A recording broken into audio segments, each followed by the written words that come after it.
Yes, like, subscribe, hit the notification bell for me. So, Lawrence, the sauce Okolie, has an adverse finding with VADA that has caused his fight with Tony Yoka to be in jeopardy, as it seems. So, I'm going to try and stay on track. I'm just going to give you guys a brief overview. So, this is ESPN.com. British heavyweight Lawrence Okolie has failed a voluntary anti-doping association drugs test 5 days out from his scheduled bout against Tony Yoka, Queensberry Promotions have confirmed. And then we'll hear a quote here from Lawrence, quote, "Before anyone starts imagining the worst, following my bicep injury last year, I sustained an elbow injury on the same arm during this camp. I had a treatment on it, and now we are here. I truly hope sense prevails. I will, of course, be fully cooperating with all relevant authorities, and I'm confident any investigation will clear my name. I won't be making any further comment at this time. Thank you for all your support, and see you soon," end quote. Yeah. So, Lawrence Okolie, what this article didn't state, I don't know the name of the drugs. I'm not good at pronouncing, pharmaceutical drug names are always something weird that I can't pronounce. But essentially, the drug that he took has been used by bodybuilders to help promote growth, to reduce inflammation,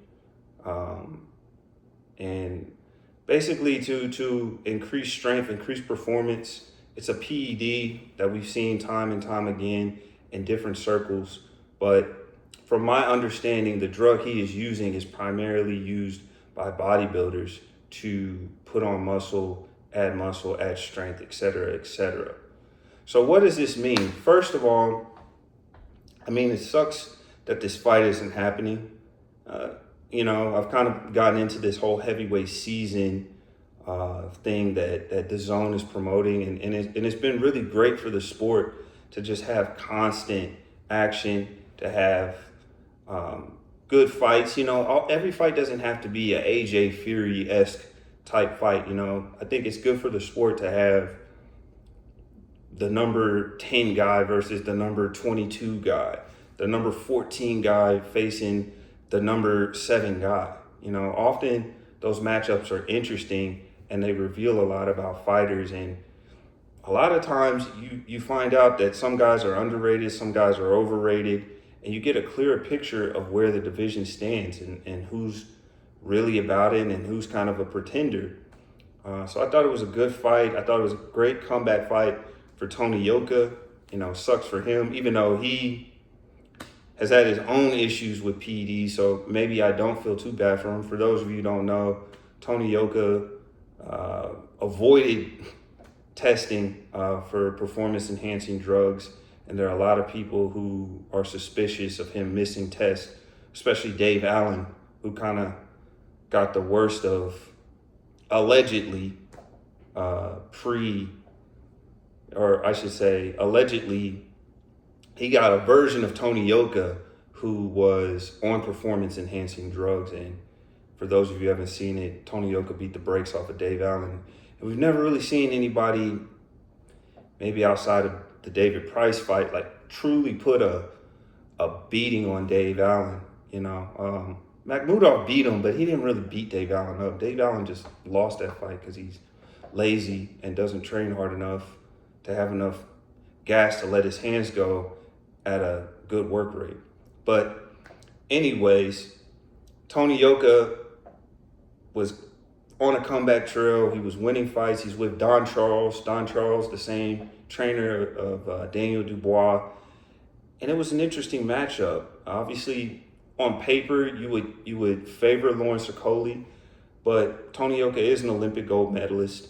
He's a big guy. He's got power, and he seems to have had a bit of a renaissance, right? He seems to have a bit of a rebirth, and it was kind of an interesting crossroads fights for both guys. There was a lot on the line a potential title shot for the winner, but maybe against Usyk or maybe against the winner of Wardley Dubois. Who knows? There was going to be a lot of opportunity for the winner of this fight. So it sucks for Tony Yoka, but again, he's had his own issues with PEDs, so I don't feel too sorry for the guy.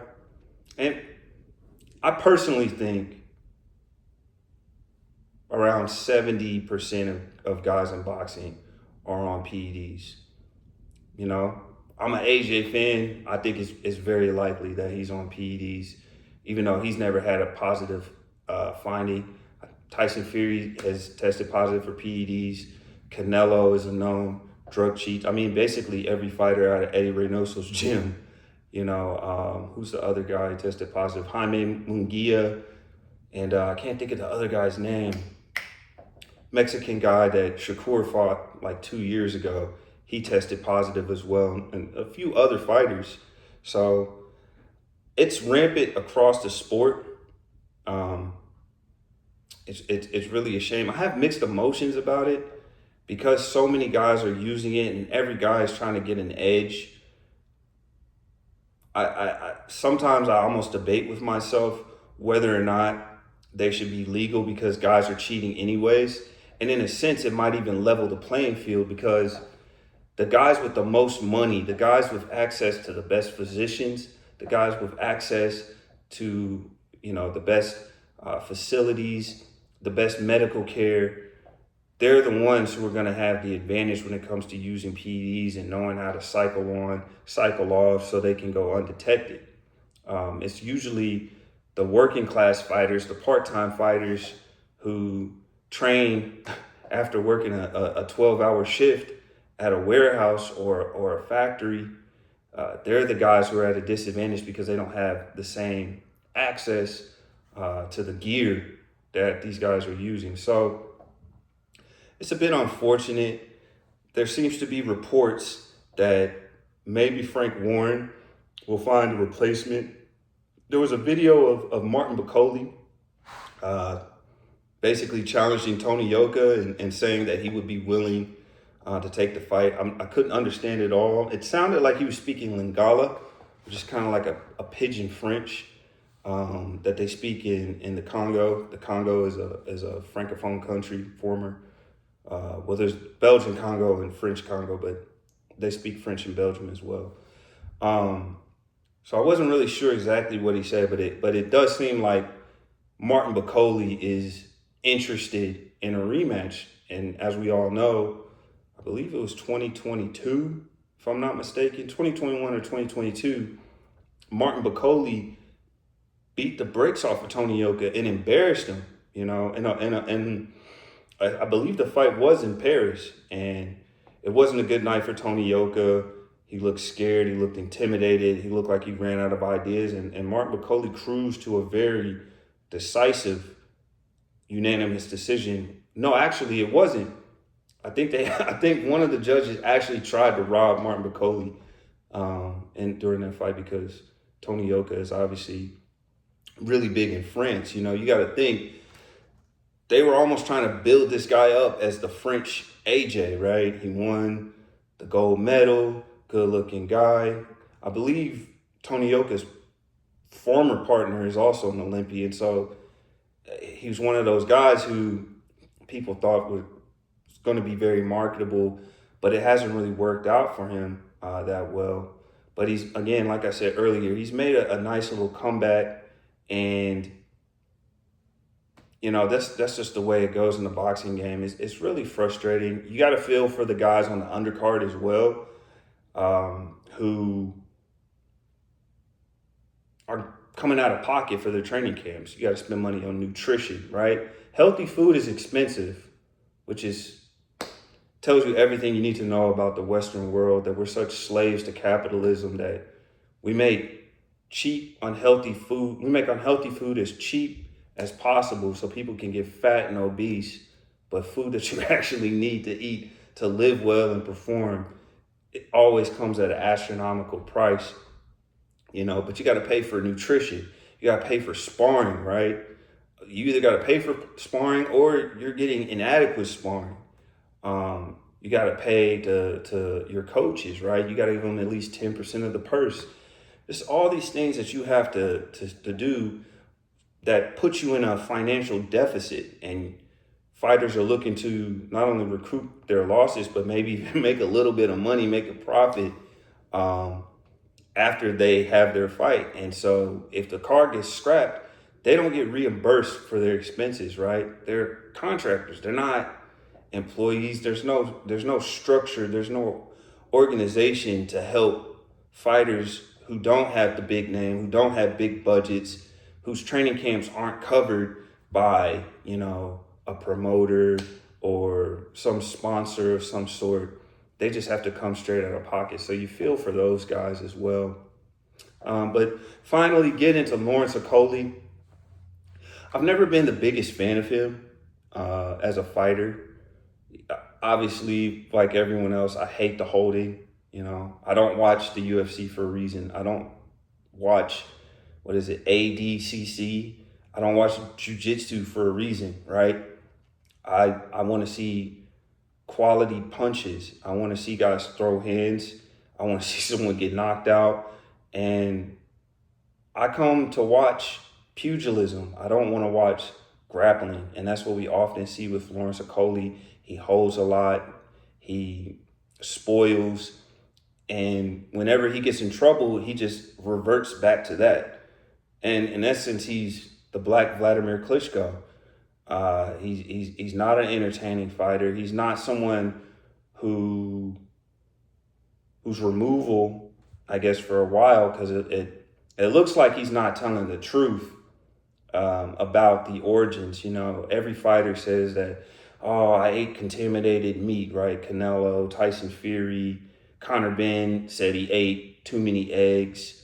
The amount that they were describing is totally ridiculous.